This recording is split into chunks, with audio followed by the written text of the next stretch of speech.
Welcome back to Outdoors with Larry Ray on ESPN 790 AM. Brought to you proudly by the Tennessee Wildlife and Resources Agency.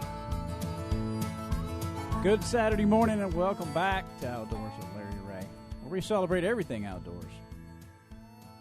Going on 23 years of outdoor radio excellence.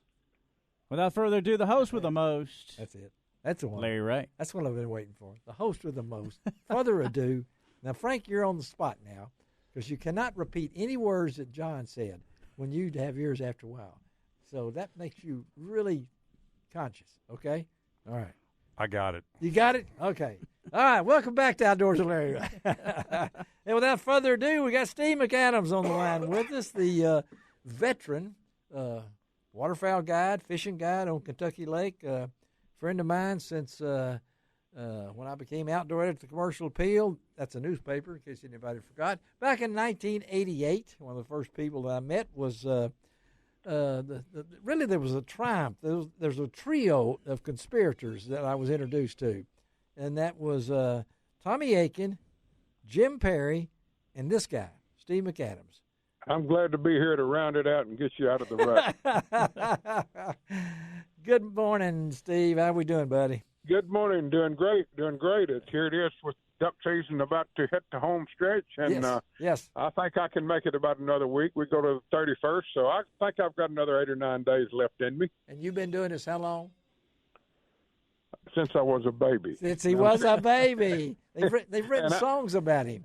Yeah. And I'm soon to be 69. So, I've been doing about 50-plus years. Probably my dad took me when I was 8 years old, so that whatever that is. Well, that's been a long time. We've talked on the earlier segment, Steve, about duck hunters, how optimistic they are. John's explained. We've talked a little bit about what's happened. If anybody has a heartbeat on what's going on in your area, Kentucky Lake, tell us what this season's been about.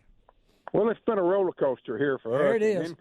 Inconsistent, might say, because we had some tough times starting out early. A lot of places didn't have enough water, although we had plenty on Kentucky Lake. But some of the public areas around the Kentucky Lake region didn't have enough water when it opened up, and then along came the cold front just before Christmas, and then we got a flood, and then we got the frigid. Yes. The ice age came through there for about 5 to 6 days, and since then we've been in kind of mild, blasé weather, and it's been pretty tough overall. We have not had the volume of ducks we'd like to be seeing, and we didn't see them really. We thought we'd get a big pickup with that really cold spell that came in. Yeah.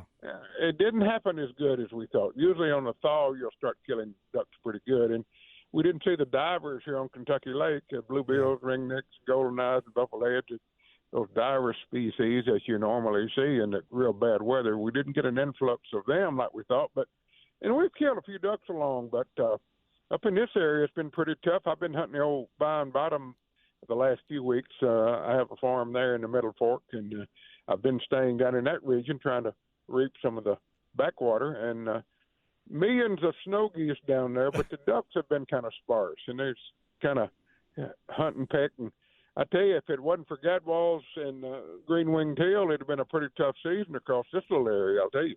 And again, we're talking to Steve McCadams, longtime guide, waterfowl guide, fishing guide on Kentucky Lake. And Steve, we talked on the previous segment about the bag limits and the size limits, and we've been in the liberal thing for almost a quarter of a century, just about. And it seemed like when I first started writing, we were talking about different things. I want to know your take on. Do we need to make some changes, or do you see us continue to go along the way we're going? Well, I don't know. We've been pretty liberal, like you said, for a long time. And look at the pintail as a prime example. I can remember a few years ago when we were in the point system, pintails were 10 points apiece. You could kill 10 of them. Yes. And today, pintails are down. You can only take one per person. So that's how far the pendulum has swung, in the last several years of waterfowling. But I think we might be erring on the edge of a little bit liberal to some degree, but I still think it's weather more than anything else. But we just hadn't seen the migration, hadn't seen the number of ducks in my region this year, and I know some other places have done pretty good. But overall, we hadn't seen the mallards like we'd like to be seeing. We've seen pintails out the ears, believe it or not. They're supposed to be low numbers, but we've seen huge bunches of pintails the last few weeks. And but we're just not seeing the ebb and flow of mallards up and down the bottoms like we'd like to see. Well, John, you jump in on that because that's exactly what you were saying earlier. What I've seen in the last decade, talking about the mallard, is a shift to several Midwestern states becoming really the mallard capitals. Mm-hmm. Okay, and that's Kansas, Oklahoma, Nebraska. They are holding mallard numbers like we used to down here in the South. Uh-huh. Yeah. And so they just aren't coming as far south anymore, in big numbers. And we just haven't had the weather to push them out of there. But I've been up in all three of those states over the last few years. Yeah. And I've been to Kansas before where I was up there for 5 days a couple of years ago. Didn't see another, duck hardly. It's like one flight of gadwalls and one flight of green wings. Every duck I saw was a mallard. Wow. So that's where they are. Yeah. It's not that they're low. They just are not in this region. And I think if you went back in time, Larry, you would have seen that the ducks period shift around to different places. And it's just in our lifetime that we've seen these changes. But I think that's always the way it's been. I think they've gone back and forth and here and there and up all over time. Yeah. And we're just seeing this little short window of our life doing the same things. Yeah. Right. So who knows what 100 years from now might look like. And the 60-day season, we've been that for a long time. We've had the 6-bag limit for as I said, almost 25 years. Yeah, almost 25 years. And Steve, so what's the answer here? Do we? Because I know you guys are always optimistic, as we talked with Frank and John and you, and it's your livelihood, man. So well, you want your always customers. Optimistic. Yeah. Larry, I'm always optimistic. I don't know. I don't want to give up days. We like hunting opportunities, no doubt. But I can remember 30-day seasons. I remember it very well. And not only did we have 30-day seasons, we couldn't shoot till sunup. So I can remember a lot of restrictions over the years. Yeah. And a lot of people, the younger people, don't remember that, but I do. Yeah. And I've seen it come and go the whole direction. Now we're at 60 days and liberal. But I don't know that we can regulate ourselves out of some of these problems. I'd like to see more law enforcement, but that's neither here nor there. I don't know that overkilling is a big problem, but hunting pressure certainly is in some areas. Yes, yeah. Your public areas are getting hammered, and no doubt that changes to some degree, and ducks go nocturnal when it's warm weather especially. And I've seen a few reports on some transmitters and stuff that DU and other people and some agencies are doing about movement of ducks. And it's pretty interesting how ducks go back north certain times during the season. We didn't used to think that happened, but transmitters are telling us otherwise. So it's still a learning curve out there, but I don't have the answer. I really don't. I don't know why ducks are moving west, as Gordo said. I don't doubt that. I've heard a lot of clients say the same thing. I just don't understand why they're changing so much if it's agriculture that's done it, but I wish I could tell you. Well, and I know that as a guide, it's your livelihood, and when people call you from wherever they might be, and you get customers from Illinois and a lot of different places, there's no guarantee. I mean, you don't get a warranty. It's been especially tough these last 2 or 3 years when we get the extended warm spells and you get a drought to go with it. There you go. That really changes things. Reelfoot Lake started off pretty good early because they had water when other people didn't. So that was a bonus for them. But along comes a lot of flooding, and that changes the picture too.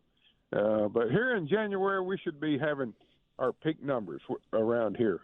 And we don't seem to have it right now. Our numbers are just not here. Well, again, we're talking to Steve McCadams, waterfowl guide, fishing guide on Kentucky Lake, longtime friend. And it's kind of hard, Frank, to look at East Arkansas and then look at where Steve hunts as far as what goes on, because I know we're in the Mississippi fly zone, but at the same time, there's such a wide area here that, we always used to think that the ducks just flew on to Louisiana. Right, John? I mean, we all say, well, that doesn't. Well, they used to. They used to. Numbers, yeah. And now? I can't relate. I can't relate to what Frank has to experience in East Arkansas, or you wherever you might not. And then as Steve has said, he's now hunting in a little bit different area. So you're seeking them out. But late January, I know I've had some great hunts in late January back when I was younger and things along that line. So what do you anticipate? You're not. This last 10 days of the season or so. What do you hope for, Steve? As always, late season traditionally has been a real boost. I mean, you can salvage some of your season these next 10 days if we get a little weather and movement, because late January traditionally has seen the peak of the migration hitting here. So there's an opportunity for some good hunting here coming up. If we can just get a little bit of weather, yes. We don't need 70-degree days like we had earlier in the week. Yeah. And no wind. It's been great fishing weather for these winter anglers, but it hadn't worked for duck hunters. So we've got to have a little help. Well, folks, if you want to catch if you want to catch some fish, I want to get in real quickly. Oh, I said the word. I did say the word. Well, I was trying to help Steve, okay? I didn't say it for somebody else. If you want to book a trip with Steve, okay, for anyway, they told me not to use that word in the whole show, and I let it go, Steve. I'm sorry. Oh, well, I did it for you. Fishing weather. I can remember. He said that. See there? All right, just tell him how to get in touch with you, Steve. I'm trying to help you. Fishing weather. Yeah. Best way to reach me is stevemcadams.com, my website. Give me an email, and I'll get back with you and be glad to help out anybody I can. All right, buddy. Thanks a lot, man. Hey, Happy New Year to you. Of you again. All right, buddy. Talk to you later. All right. Steve McCadams. And I did it. Okay. No, I'm sorry. I'd already said that. I told you he was a fishing guide. I'd already mentioned that earlier. Y'all didn't catch it. Okay. Now you're going too far, Larry. No, I'm going too far. Yeah. Okay. All right. You're not allowed to say anything like that to Peanut. Okay? No. Peanut who? Yeah. Yeah. I'm going to ask him what his real name is. I know it too. All right. Let's take a break. Be right back. And we're not going to talk about... We're going to talk about duck hunting. Duck hunting. Yes. Coming right back on Outdoors with Larry Ray.